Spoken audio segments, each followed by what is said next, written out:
आलोक जोशी हमारे साथ जुड़ गए। आलोक, ये जो शीतल कह रहे हैं बड़ी अलार्मिंग बात है, और जिस तरीके से ये हो रहा है, ये जो है ऑब्वियसली इसमें साफ दिखता है जिस तरीके से गवर्नमेंट का प्रेजुडिस वे में एक्शन हो रहा है। पुलिस, हरियाणा पुलिस जिस तरह से एक्ट कर रही है, जब कुछ होने दिया, तो क्या ये इसकी पीछे वजह ये है कि खट्टर साहब ने अपने पूरे टेन्योर में कुछ ऐसा खास नहीं किया सिवाय गुड़गांव का नाम बदल के गुरुग्राम रख दिया, और उसकी वजह से आज वो, क्योंकि वो काफी त्राही त्राही मची हुई है बेसिक चीजों के बारे में, तो उसको लिए फिर वो जो बीजेपी का टिपिकल स्टाइल है डाइवर्जनरी टैक्टिक्स की, इस तरह से अटेंशन दूसरी तरफ कर दो। आपने देखा मणिपुर में भी वैसे ही हो रहा है। तो क्या ये सारी अब इस तरीके की ही चीजें अब सुनने में आएंगी जैसे ही run up to the elections में? हाँ, मतलब आप जब कह रहे हैं ना कि खट्टर साहब ने कुछ किया या नहीं किया, मुझे लगता है खट्टर साहब का या किसी भी राज्य के मुख्यमंत्री का कोई बहुत बड़ा इसमें भूमिका या योगदान नहीं है।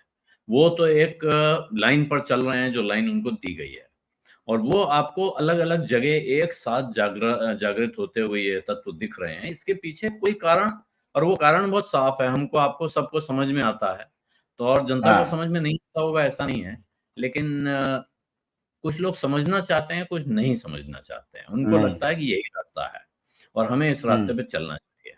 अभी शीतल जी ने बरेली के जिन एसएसपी साहब का जिक्र किया, प्रभाकर चौधरी, वो पिछले 15 महीनों में 18 ट्रांसफर या 12 महीनों में 15 ट्रांसफर उनके हो चुके हैं। तो वो अक्सर उनके ट्रांसफर होते रहते हैं। इसका अर्थ है कि जो सरकार में बैठे हुए लोग हैं, वो जिस तरह से पुलिस को चलवाना चाहते हैं, वैसे चलाने के लिए वो तैयार नहीं है। यहाँ भी उन्होंने क्या किया है, एक जुलूस निकल रहा, जुलूस क्या, कांवड़िया निकल रहे थे, और कांवड़ियों के निकलने का बरेली शहर में एक रास्ता तय है। इस बार कुछ कांवड़ियों ने कहा कि नहीं, हम इस रास्ते से नहीं, उस रास्ते से जाएंगे, और उस रास्ते से जाने का अर्थ साफ था, उस तरफ मुसलमानों की बस्ती है, वहां उनकी मस्जिद थी, तो वहां जाकर नारेबाजी करनी है, झगड़ा कराना है। एसएसपी ने उस पे सख्त रोक अपनाया, लाठीचार्ज करवाया और कहा कि इनको यहाँ से, जिस रास्ते से जाते हैं वहां जाइए, जाने में कोई दिक्कत नहीं है, आप अपनी यात्रा करें, करिए, लेकिन आप जानबूझकर मेरे इलाके में अमन चैन खराब करने की कोशिश करेंगे तो हम बर्दाश्त नहीं करेंगे। उन्होंने अपना काम कर लिया, ये ध्यान देने वाली बात है। देखिए, ट्रांसफर हो गया तो हो गया। ट्रांसफर, आपको याद है हमारे मित्र हैं अनिल स्वरूप जी जो कहते हैं, transfer like death for a civil servant is inevitable. तो जैसे मौत एक दिन आनी जानी है, उसी तरह से ट्रांसफर सरकारी अफसर का होना है, इसको लेकर चिंता नहीं करनी चाहिए। और मुझे नहीं लगता है कि अगर आप प्रभाकर चौधरी से आज बात करेंगे तो वो कोई इस बात को लेकर बड़े दुखी होंगे कि मैंने बड़ा अच्छा काम किया था और इन लोगों ने मुझे करने नहीं दिया, क्योंकि वो जहां दूसरी जगह जाएंगे वहां वो ऐसे ही काम करेंगे। अभी तो उनको किसी ऐसे रखा गया है जहां उन्हें कुछ करने को मौका नहीं मिलेगा, शायद ट्रेनिंग के लिए गए, लेकिन जिस जगह गए वहां ट्रेनिंग में अगर वो 50 लोगों को ऐसी ट्रेनिंग दे दें जैसे पुलिस वाले वो खुद हैं, ऐसे दूसरों को बना देंगे, तो मुझे लगता है वो रोशनी ज्यादा फैलेगी। तो इसलिए, और ऐसे लोग उनको कोई पनिशमेंट पोस्टिंग नहीं होती है। लेकिन जो ज्यादा बड़ा सवाल है ये है कि इस देश में कहां कौन क्या कब कर देगा पता नहीं है। अभी जो वो आरपीएफ के कांस्टेबल ने रेल ट्रेन में किया है, अब उसका पूरा जिक्र करना भी अच्छा नहीं लगता है, क्योंकि वो फिर एक नए तरीके का दंगा भड़काने का काम हो सकता है। लेकिन बहुत खतरनाक हालत है ये, उसको जो लोग जानते हैं वो जानते हैं, हालात बहुत खराब हैं कि कब कौन कहां उठेगा, बंदूक लेके आपके ऊपर चढ़ जाएगा, और उसके बाद वो कोई नारा लगाएगा और आपको समझ में नहीं आएगा भाई मेरा अपराध क्या है। ये जो परिस्थिति आपके चारों तरफ क्रिएट हो रही है, और ये मैं राजस्थान में हो रही है, नूह में हो रही है, मेवात में हो रही है, ऐसा मैं नहीं मानता हूँ।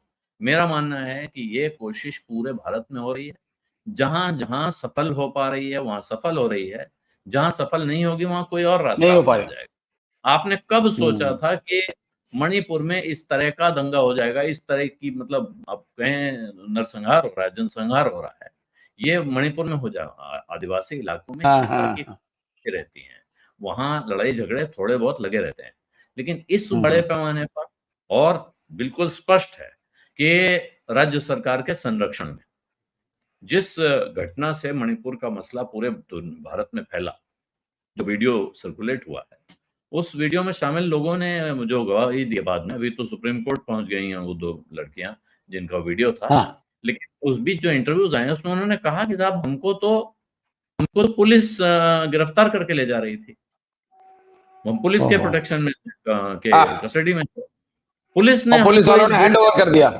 इसने हमें इस भीड़ के हवाले किया, जिस भीड़ ने हमारे साथ ये किया है। ये कितना साफ है कि कौन लोग कहाँ किससे मिले हुए हैं और कैसे काम कर रहे हैं। और आज की तारीख में आप और जो चिंताजनक बात है शरद जी, ये जो हमें अभी तक क्या कहा जाता था कि वो इलाका है वहां दंगा होता है, वहां मत जाओ, उससे दूर रहो।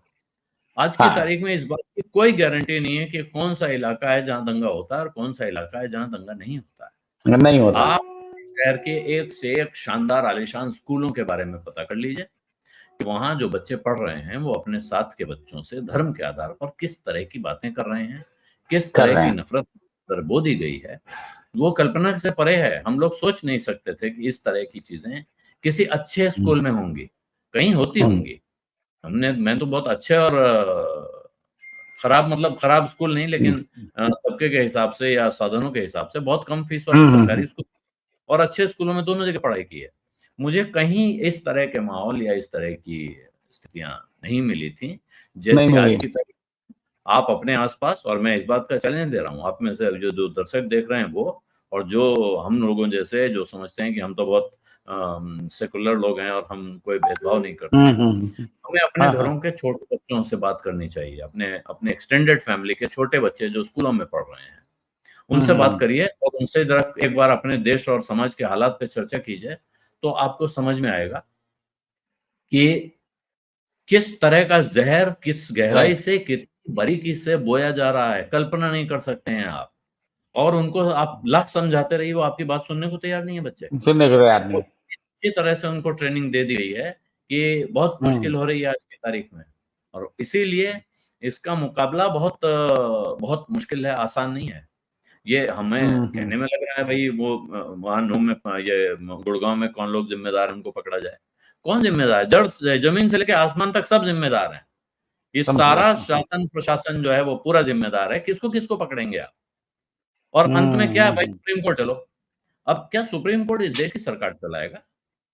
और ये अगर इस देश की जनता नहीं समझ पा रही है, देखिए वो एसएसपी का या एसपी का या पुलिस वाले का ट्रांसफर तो सरकार कर देती है। सरकार का ट्रांसफर करने का अख्तियार जिन लोगों के हाथ में है, जब तक वो अपनी जिम्मेदारी को नहीं समझेंगे, नहीं वो समझेंगे। अभिशप्त, वो इसी तरह की सरकारों को, इसी तरह के लोगों को झेलते रहेंगे। सत्य हिंदी का ऐप डाउनलोड करें गूगल प्ले स्टोर पर।